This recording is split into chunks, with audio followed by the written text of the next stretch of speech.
This is a cartridge, the type of ammunition used in most small arms. It consists of a metal case, a bullet, a powder charge to drive the bullet, and a primer in the base to start the powder burning.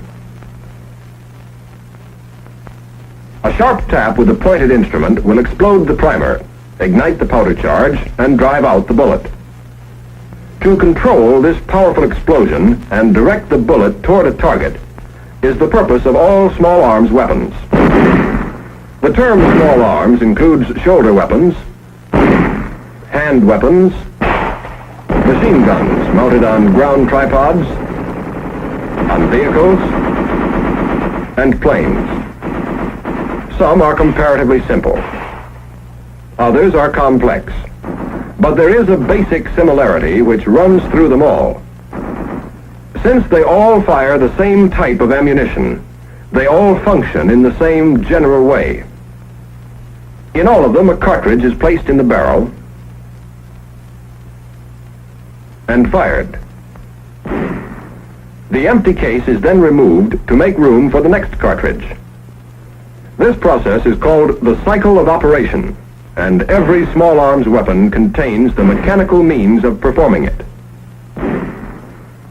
To explain this cycle, let's construct a model weapon. It will not resemble any particular weapon, but it will include all of the basic features needed to perform the various individual steps in the cycle of operation. We'll start with a barrel. Removing the top half of the barrel, we can see inside. In the breech end is the chamber.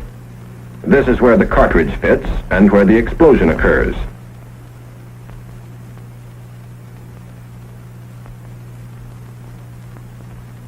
Placing the cartridge in the chamber is known as chambering.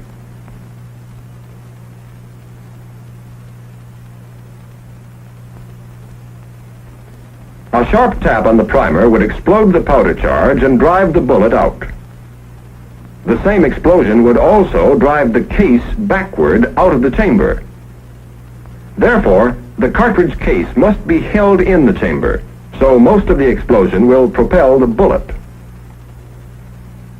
The part which backs up the cartridge is usually known as the bolt. One end of this bolt fits against the rear of the cartridge and holds the case in place when it's fired. In order to hold the bolt in position, we need something to support it. The barrel, too, must be held in position. The piece supporting them is known as the receiver. There is a channel in which the bolt can slide. The barrel is attached to the front end.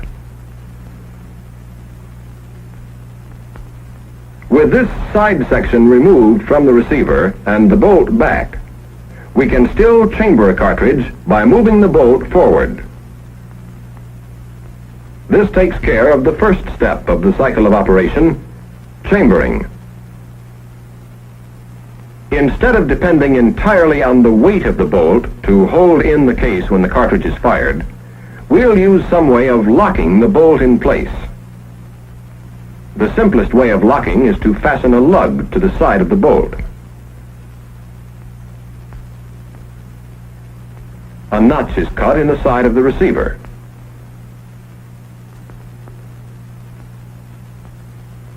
When we close the bolt, we can turn it so the lug fits into the notch and the bolt is securely locked. This is the second step of the cycle of operation, locking. It can be made easier by adding a handle to move the bolt.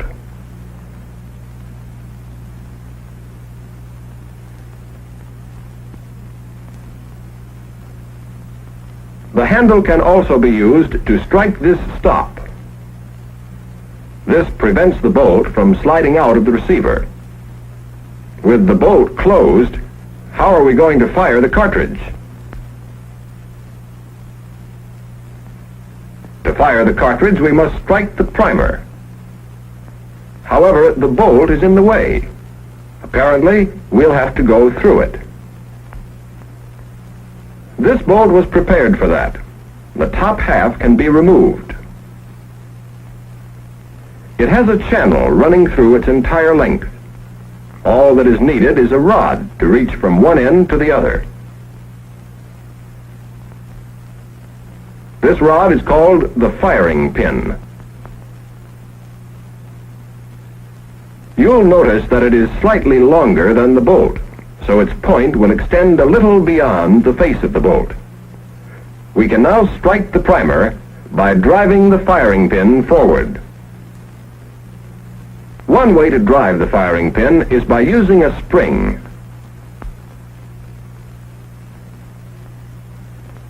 We've put the spring around the firing pin with one end against this stop. The other end is braced against this shoulder in the bolt. Now when we pull back the firing pin, the spring is compressed. When we release the pin, the spring drives it forward against the primer. This is one way of accomplishing the step known as firing. However, it's awkward to pull back the pin and release it by hand each time we want to fire. We need a means of holding the pin back until we're ready to fire. This is known as cocking. Supposing we put a hook or tang on the rear end of the firing pin. We can still pull the pin back and release it by hand. Now we'll rig up something to hook it onto. But first, we'll have to add a block to the receiver to hold the parts we'll need. The first part is a latch-like piece known as the sear. If we hold it here, under the firing pin, we can catch the tang of the pin when it's drawn back. We'll mount the sear on this pin so that it will pivot freely.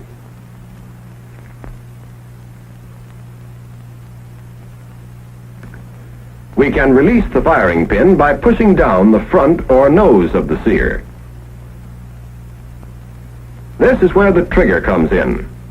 It's mounted on this pin underneath the sear.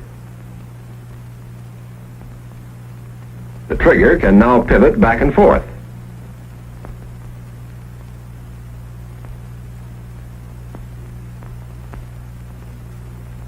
When the trigger is squeezed, it moves the rear end of the sear up. The nose of the sear moves down, and the firing pin is released. Once the sear is lowered, we have to move it back up to catch the firing pin the next time it's pulled back.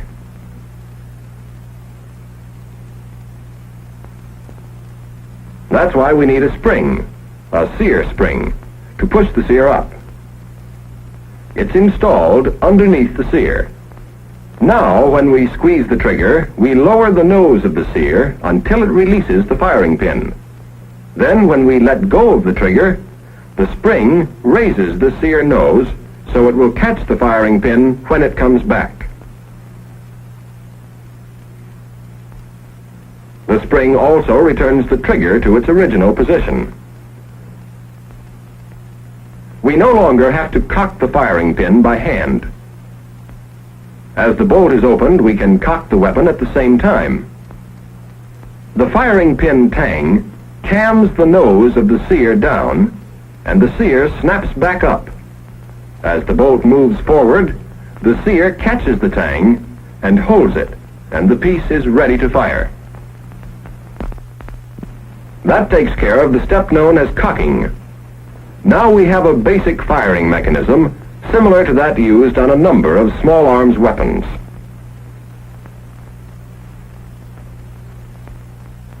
But there is also another kind of firing mechanism. Some weapons use a hammer, which strikes the firing pin.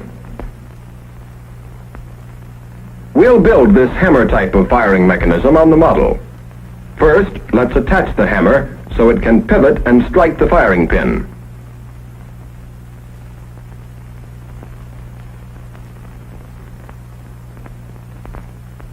The spring was taken from around the firing pin to drive the hammer. The firing pin is retracted by various methods in different weapons, and it remains in the rear position until the weapon is fired. To guide the spring, a rod is run through it. The front end of the spring is braced against this shoulder. The rear end of the spring is braced against this supporting block. The rod is attached to the hammer so that the spring pushes against the hammer. When the hammer is pulled back, the spring is compressed. Then the spring drives the hammer forward against the firing pin.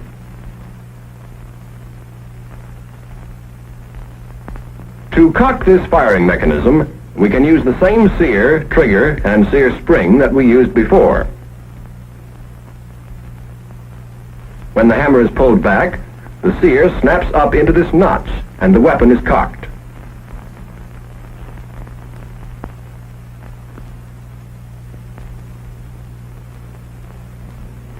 When the trigger is squeezed, the nose of the sear slips out of the notch, and the hammer is driven forward against the firing pin. This mechanism, like the other one, can be cocked simply by opening and closing the bolt.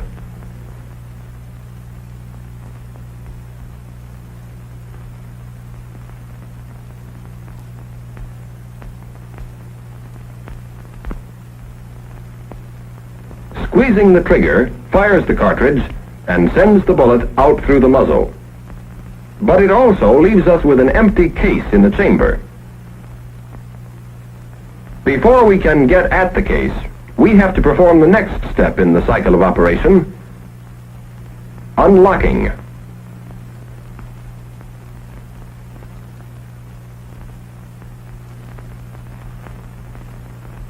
We still have the problem of removing the empty case from the chamber. This is known as extraction. On a real weapon, extraction is a serious problem. When a cartridge is fired, the case expands until it's tightly wedged in the chamber. We need something to grip the case firmly and extract it when we open the bolt. The part which does this job is known as the extractor. It has a hook to grip the extracting groove in the head of the cartridge case. The extractor is attached to the front end of the bolt. As the bolt is closed, the extractor snaps into the extracting groove in the head of the case, and it retains its grip as the bolt is locked. Now, when we open the bolt, the extractor pulls the case out of the chamber. Our next problem is ejection, getting the empty case out of the receiver. Notice how the case is held by the extractor. If we pry under the case on the side opposite the extractor, we can eject it from the receiver. If we take a slice off the edge of the bolt, we can get at the case more easily. Now we'll build an ejector in the side of the receiver. It consists of a small lever and a spring.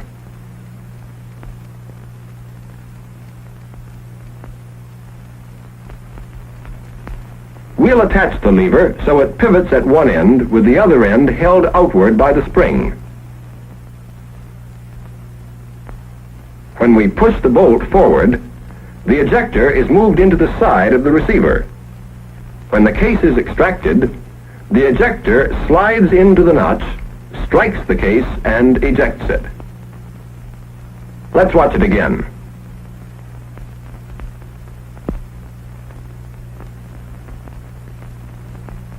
Our weapon is almost complete, but we still have to feed the cartridges to it one at a time by hand. The actual chambering of the cartridge is satisfactory. The bolt moves it forward and it enters the chamber. But once the weapon is fired and the empty case ejected, we want another cartridge waiting ready to be chambered. In other words, we want some method of feeding. There are several ways we can get feeding: by placing a clip of cartridges in the receiver, by using an ammunition belt, or by using a magazine.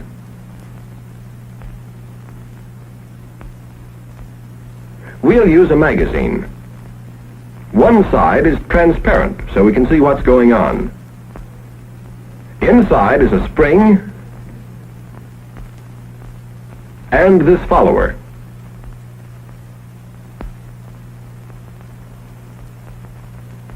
As the cartridge is put in from the top, the spring is compressed. As the next round is inserted, the first one is pushed down and the spring is further compressed. The spring, of course, keeps pushing the cartridges against the top.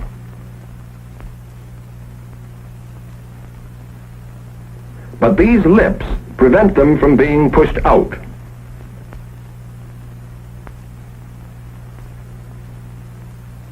A cartridge can be removed only by sliding it forward like this. And once it is removed, the spring feeds the next one up into position. Now let's install the magazine into the receiver.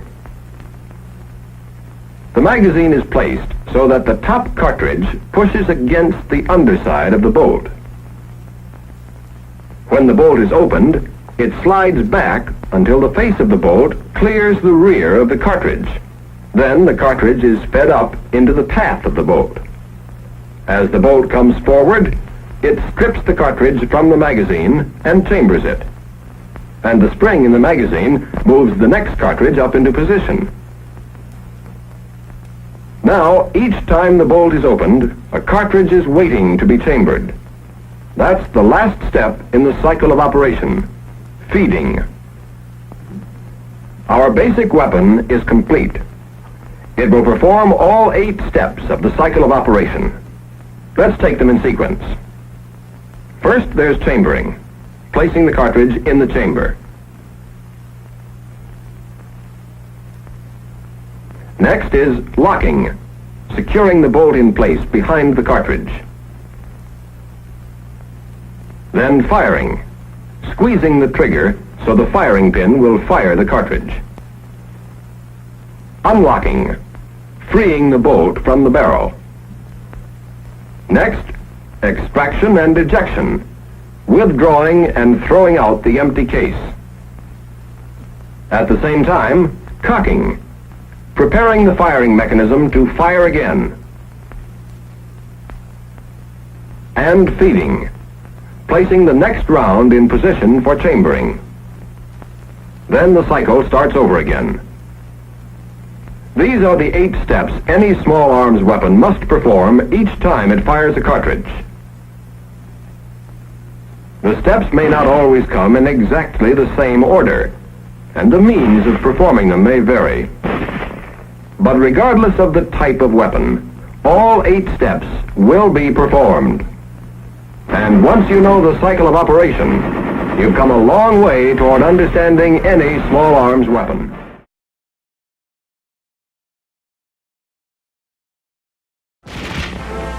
A manually operated weapon will fire each time the bolt is operated and the trigger is squeezed. It's an effective weapon, but its rate of fire is limited. It can fire only as fast as a man can open and close the bolt.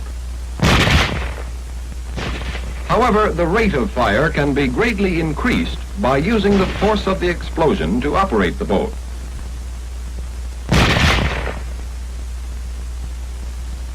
When a cartridge is fired, a very high gas pressure is built up inside the case. This pressure pushes the bullet out through the barrel and also pushes in all directions. 3 ways have been developed to use this force to operate the bolt. The first way is by gas operation. If some of the gas is tapped off to operate the bolt, we get a gas-operated weapon. By using a model, we'll build up a typical gas-operated weapon. When a weapon is fired, the bullet is moved through the barrel by the expanding gas. To tap off some of the gas behind the bullet, we'll drill a hole in the barrel. This hole is called the gas port. Now, when the bullet passes the gas port, some of the gas will escape through the port. To make use of this gas, we'll direct it into a gas cylinder. Inside the gas cylinder, there is a piston which can move back and forth. When the gas from the explosion escapes through the gas port, it strikes this piston and drives it to the rear. To transmit this rearward movement of the piston to the bolt, we'll have to connect them. A part like this, called an operating rod, will do the job. The rod is mounted with one end attached to the piston. It passes through the gas cylinder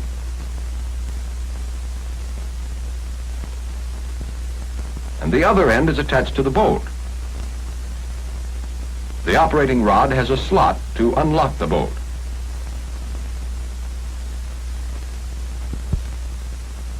When the piston is forced back by the gas, it moves the operating rod. The operating rod moves back alone a short distance before opening the bolt. This gives the bullet time to leave the barrel, and when the bolt opens, no dangerous gas will escape to the rear. The rod moves back, and the slot cams the lug up and unlocks the bolt. As the movement continues, the rod pushes the bolt open. But that is only half the job. The bolt has to be closed again. One way to close it is to use a spring. We've placed the spring between the piston and the back end of the cylinder so that it is compressed with the bolt open. When the spring expands, it forces the piston forward, which pulls the operating rod forward and closes the bolt. Now let's see the whole action when we fire a round. Some of the gas escapes into the cylinder, driving the piston to the rear and compressing the spring. At the same time, the bolt is unlocked and then opened.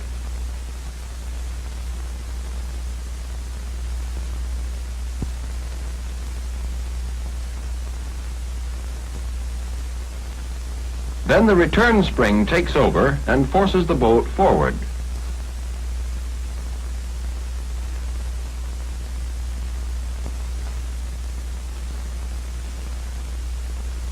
The force of the explosion has been harnessed, so it does all the work of operating the bolt, and we have a gas-operated weapon.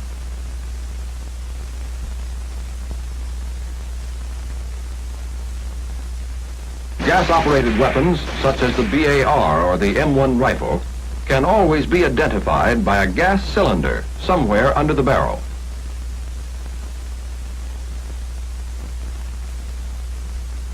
The second way of using the power of the explosion to operate the bolt is called blowback operation. As the expanding gases drive the bullet out through the barrel, they also push the cartridge case back hard against the face of the bolt. If this pressure is used to blow the bolt open, we have a blowback operated weapon. Let's build this type of operation on our model.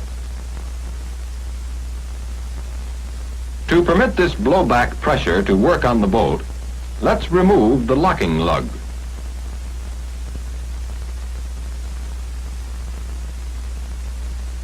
Now we'll have to fill up this notch and install a guide lug on the bolt.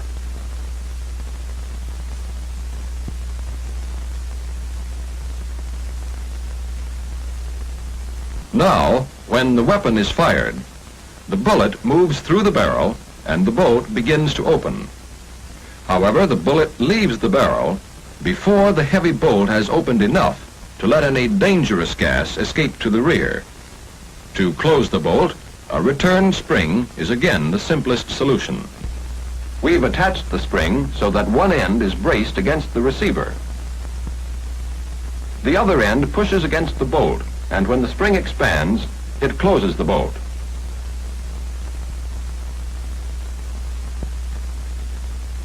Now, let's see what happens when we fire a round. The bullet leaves the barrel before the bolt opens. As the bolt opens, the return spring is compressed. Then the spring expands and closes the bolt. Once again, we've used the power of the explosion to do all the work of operating the bolt. But blowback operation is used only with low-pressure cartridges, because high-pressure cartridges would require a very heavy bolt. Weapons of this type, such as the M3 submachine gun, can always be identified by one simple feature. There is no positive locking device on the bolt.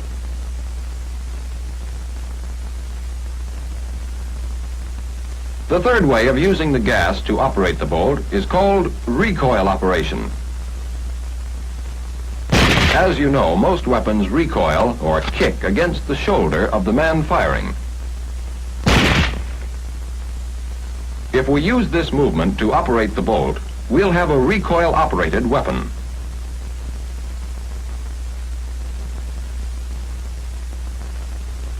To harness this recoil and put it to work, the weapon is placed inside a stationary housing known as the receiver. The part originally called the receiver now becomes the barrel extension.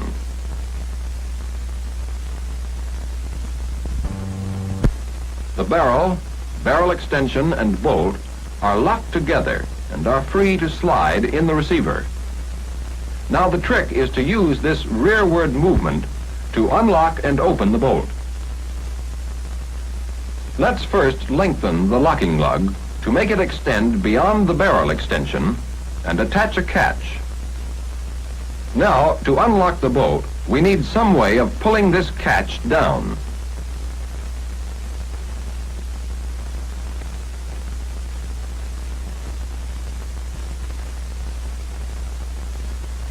This cam will do the job.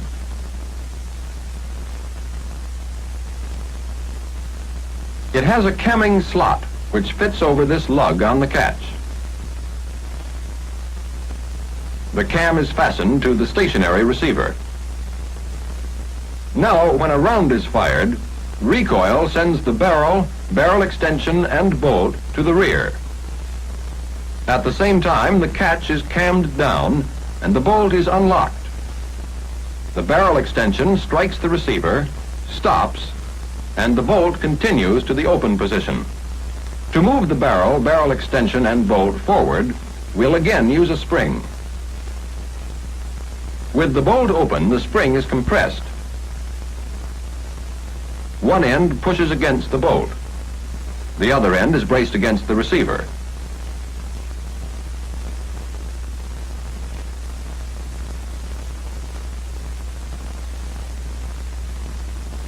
When the spring expands, it first closes the bolt, then pushes the barrel and the barrel extension forward.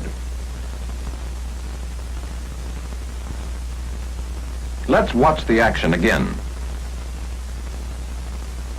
As the bullet moves out of the barrel, recoil begins. It drives the barrel and barrel extension back, and the bolt is unlocked. When the barrel extension is stopped, the bolt continues back.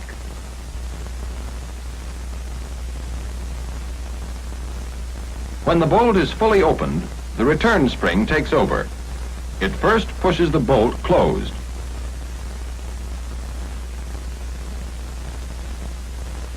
Then the catch slides up the slot and locks the bolt.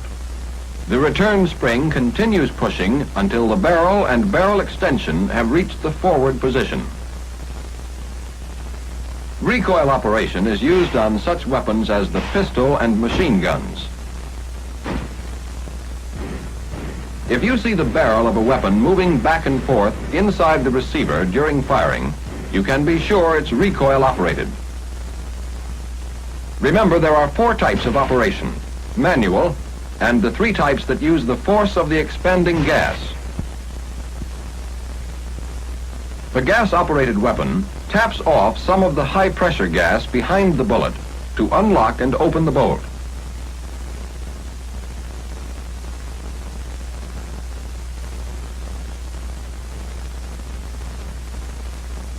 The blowback-operated weapon uses the rearward force of the explosion to open the bolt.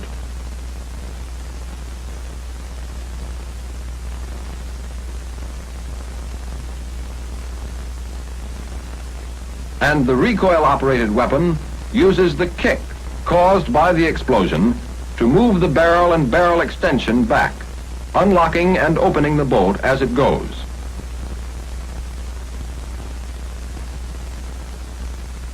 These are the basic principles of types of operation, and here we can see how they are used to give plenty of firepower to small arms weapons.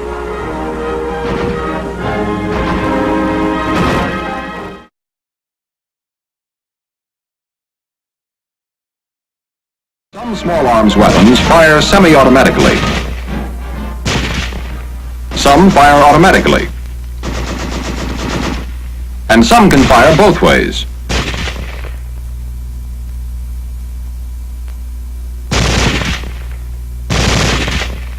Weapons giving automatic fire will fire continuously as long as pressure is applied to the trigger or until the ammunition is exhausted. This permits spraying of a target with a continuous stream of fire.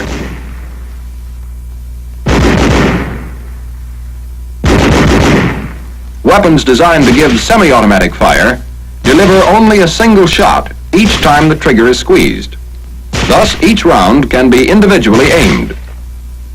These various types of fire require different firing mechanisms from those used on manually operated weapons. Let's look at a typical firing mechanism for a manually operated weapon to see why it won't work with a bolt that moves back and forth automatically. It's a hammer-type firing mechanism. As the bolt is moved to the rear to cock the weapon, it pushes the hammer back.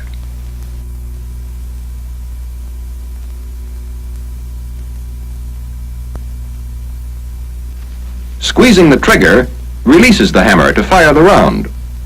The bolt is moved back by the force of the explosion and is immediately closed by the return spring. Right here is the difficulty. The bolt opens and closes before there is time to release the trigger. Actually, it's faster than the eye can follow. As a result of this rapid movement, the sear is still held down by the trigger when the bolt is closed. Since there's nothing to catch the hammer, it follows the bolt forward, but it doesn't have enough force to fire the next round, and firing stops. In other words, a firing mechanism is needed that will stay cocked even though the bolt goes back and forth at terrific speed. First, let's build a typical firing mechanism for semi-automatic fire. Such a mechanism must remain cocked with the trigger held to the rear. It should fire when the trigger is released and then squeezed again. This can be done in a number of different ways. Here on our model, we've added a new sear of the same type as the first one. It is mounted so it can pivot independently of the trigger. Now, we'll mount a spring under the new sear to hold it up where it can catch the hammer.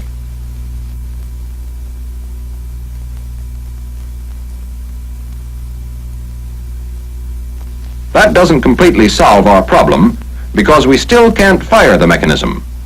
We must be able to depress the new sear by squeezing the trigger.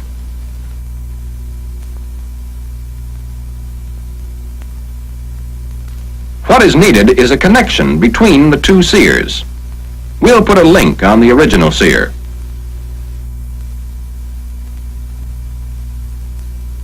It pivots freely on a pin, but to keep it from pivoting too far, we'll put a stop lug on the original sear.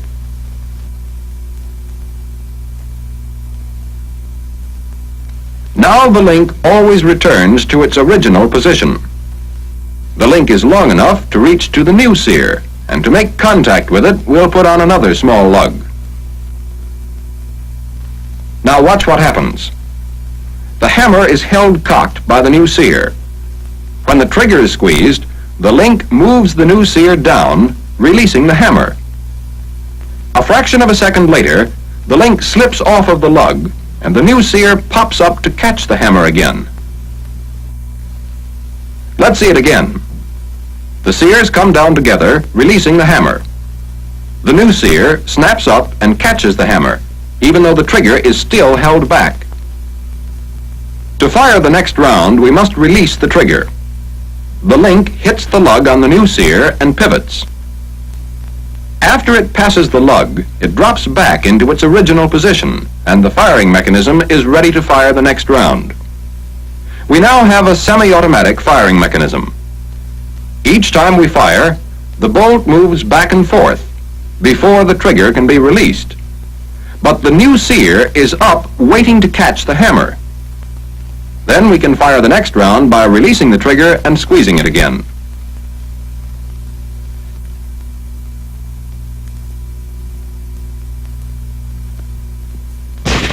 Semi-automatic fire.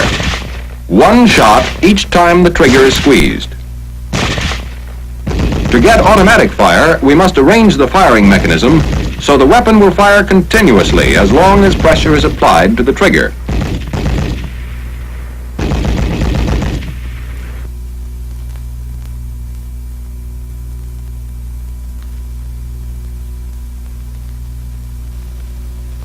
We've seen how in semi-automatic fire, the hammer is caught by the new sear and held until the trigger is released and then squeezed again.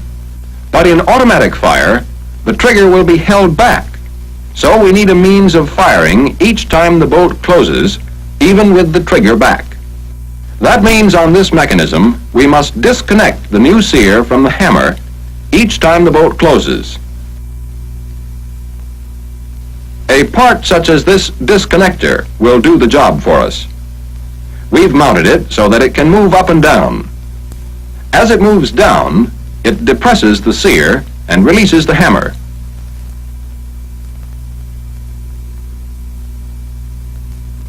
To move the disconnector each time the bolt closes, we'll put a lug on the bottom of the bolt. Now, as the bolt closes, the lug cams the disconnector, pushes the new sear down, and the hammer is released to fire the round. The bolt moves back and the lug clears the disconnector. The disconnector moves up and the new sear is in position to catch the hammer, even with the original sear held down by the trigger. The cycle starts over again, and the weapon will continue to fire as long as pressure is applied to the trigger. When the trigger is released, the original sear rises. Now, when the bolt disconnects the new sear, the original sear is up in position to catch the hammer and stop the firing. The hammer is held back, cocked, and automatic fire can be resumed merely by squeezing the trigger again.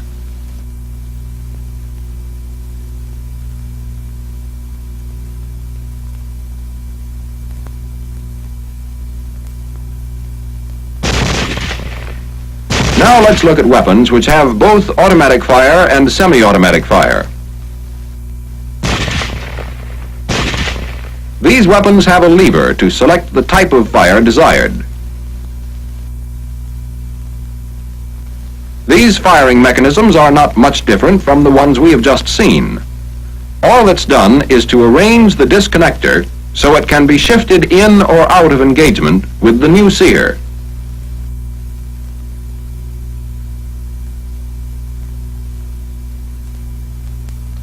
With the disconnector out of engagement, the firing mechanism will give semi-automatic fire.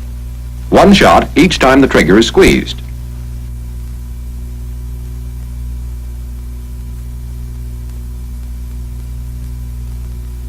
With the disconnector engaged, we'll have automatic fire just as we had before.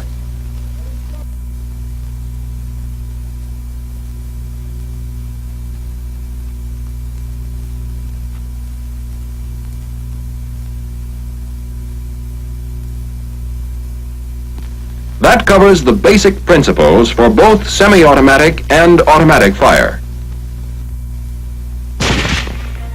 You'll find many different types of firing mechanisms on small arms weapons, but all of them have to perform the same operations we've pointed out to take full advantage of the speed and convenience of modern weapons.